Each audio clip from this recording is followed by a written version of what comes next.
जय मा तारा। আমি তান্ত্রিক সম্রাট পণ্ডিত সুশান্ত শাস্ত্রী।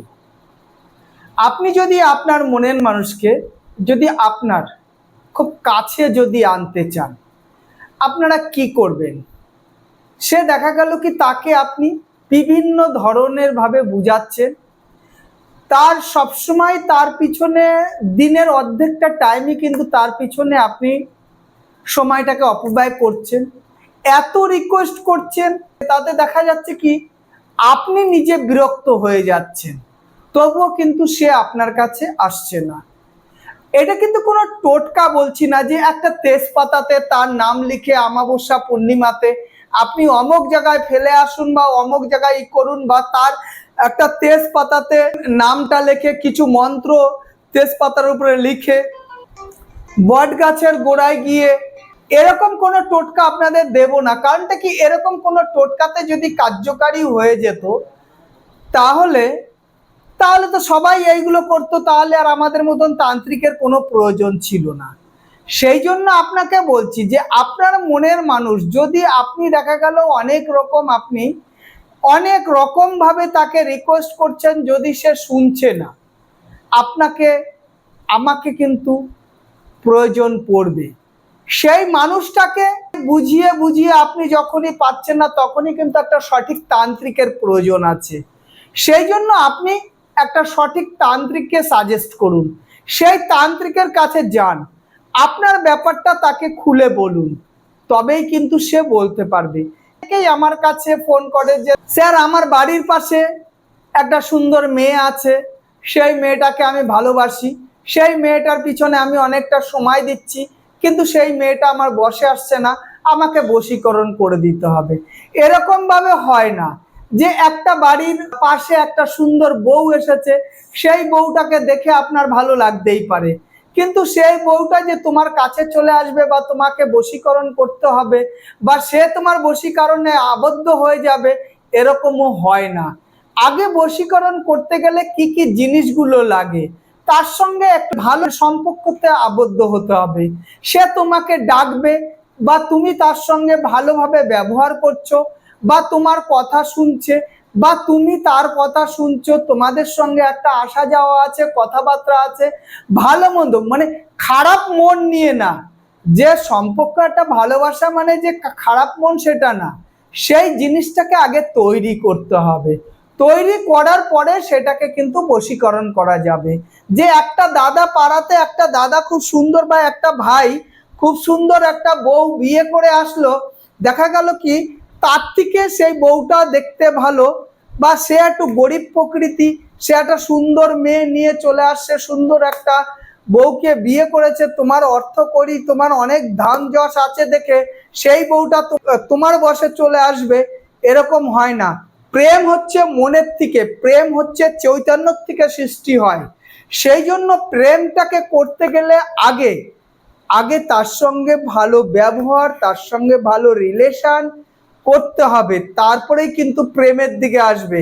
কারণ কি অনেকেই আমার কাছে আসে যে দাদা দেখো, ও একটা গরিব মানুষ, ওর বউটা এত সুন্দর, আমার ও ভালো খেতে দেয় না, ভালোই করতে দেয় না, মার দাঙ্গা কিস্তি কামারি করে, তবুও বউটা সেখানটা থাকে, ওর বউটাকে আমার খুব ভালো লাগে, তুমি আমাকে বশীকরণ করে দাও। কখনো হবে না। কারণটা কি, হ্যাঁ তোমরা এক পাড়া বা পাশের বাড়ি হতে পারো, কিন্তু তার সঙ্গে তো তুমি ভালো ধরনের কোনো ব্যবহার করনি, তার সঙ্গে তো তুমি কথা বলছো না, ওই দেখা হলে হাই হ্যালো কথা বলছো, তাতেই কিন্তু বশীকরণ হয় না। বশীকরণ করতে গেলে তার সঙ্গে একটা ভালো রিলেশন, ভালো একটা সম্পর্ক করতে হয়। কারণটা কি, তোমার পয়সা আছে দেখে তুমি আজকে একে বশীকরণ করবা, ওকে বশীকরণ করবা, এরকম না। বশীকরণ করতে গেলে তার সঙ্গে একটা ভালো সম্পর্কতে জড়াতে হয়, তাহলেই কিন্তু বশীকরণ হবে। যাক, আজ আর একটা মেসেজ দিচ্ছি, যারা কারণ বেশ কিছুদিন ধরেই আর কি দেখছি যে এই যে কলকাতা বুকিং বা কৃষ্ণনগর বুকিং বা আমার বাড়ির বাইরে যেসব বুকিং গুলো নিতাম, যে মানে তাদের বাড়িতে গিয়ে তাদের বাড়ির বাস্তু দোষ এসবগুলো দেখা হতো, সেই জন্য বুকিং বা অনেক মানুষে আমার কাছে আসতে পারছে না, তখন তারা আমাকে বুকিং করে, বুকিং করলে তাদের বাড়িতে গিয়ে একটা সময় গিয়ে সেইগুলোকে আর কি তাদের বাড়িতে গিয়ে দেখা হয়। কারণটা কি, কিছুদিন ধরে আমি যে বুকিংগুলো নেওয়া হচ্ছে সেই বুকিংগুলো আমি তাদের যে সময়টা দিচ্ছি সেই সময় অনুযায়ী তাদের বাড়িতে পৌঁছাতে পারছি না, কারণ তাদের একটা বুকিং ডেট দিয়ে দিচ্ছি বা বুকিং সময় দিয়ে দিচ্ছি। কারণটা কি, এখন ক্লায়েন্টের এত চাপ হচ্ছে যে আপনারা প্লিজ যদি আপনারা আমার কাছে আসুন সেটা ঠিক আছে, যদি আপনারা আপনাদের বাড়িতে বুকিং করছেন, কারণ বুকিংটাও অনেক বেশি হয়ে যাচ্ছে। দেখা গেল কি মাসে 20-25টা করে বুকিং পড়ছে, সেই বুকিংগুলো আর আমি এখন নেব না। কারণটা কি, বুকিংগুলো আমি বেশ কিছুদিন বন্ধ রাখবো। কারণটা কি, বুকিংটা তার বাড়িতে যেতে গেলে আমার চেম্বার থুয়ে তাদের কাছে যেতে হচ্ছে। সেই জন্য অ্যাকচুয়ালি সঠিকভাবে তাদের যে টাইমটা দিচ্ছি বা যে দিনটা দিচ্ছি সেই দিনটাতে আমি পৌঁছাতে পারছি না, দিনটাকে আবার ক্যান্সেল করতে হচ্ছে, ক্যান্সেল করে আবার নেক্সট ডেট দিতে হচ্ছে। সেই জন্য প্লিজ আপনারা বুকিংয়ের জন্য আর আমাকে রিকোয়েস্ট করবেন না।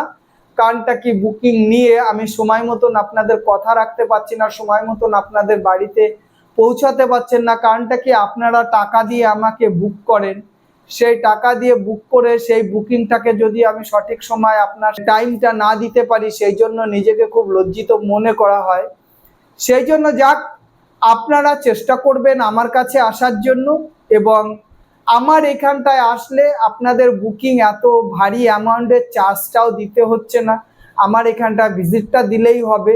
কারণটা কি, সকাল থেকে সন্ধে অবধি প্রচুর ক্লায়েন্টের চাপ হয়ে যাচ্ছে, সেই জন্য আমি দুঃখিত যে আপনাদের আর বুকিং নিতে পারছি না। আপনারা আসার চেষ্টা করবেন, এবং যদি কেউ বিশেষ কোনো কারণ হয় তাহলে সেটাকে ফোন করবেন, সেটা বিবেক বিবেচনা করে আপনার কাছ থেকে বুকিং নেওয়ার চেষ্টা করব। আর নসেব আপনার অনলাইনে আমার সঙ্গে যত দূরের থেকেই হোক, সবাই যেরকম অনলাইনে আমাকে বুক করছে সেটা করতে পারেন, সেটা করলে সব থেকে ভালো। কারণ এটা অনলাইনে আমি সবাইকে টাইম দিতে পারছি, কিন্তু কেউ বুক করলে দেখা গেল কলকাতায় বা হাবড়া বারাসাত যেসব বুকিংগুলো হচ্ছে তাদের বাড়িতে যেতে হচ্ছে, সেখানটা আমার 4-5 ঘন্টার একটা টাইম চলে যাচ্ছে। সেই জন্য সেই বুকগুলো নেওয়া আমার কাছে অসম্ভব হয়ে দাঁড়াচ্ছে। সেই জন্য বুকিং এখন থেকে আস্তে আস্তে স্টপ করে দিচ্ছি। যাক, সবাই ভালো থাকবেন, সবাই মা ভবতারিণী যেন মা সিদ্ধেশ্বরী সবাইকে মঙ্গল করুক এই কামনাই করছি। জয় মা তারা, জয় মা তারা, জয় মা তারা।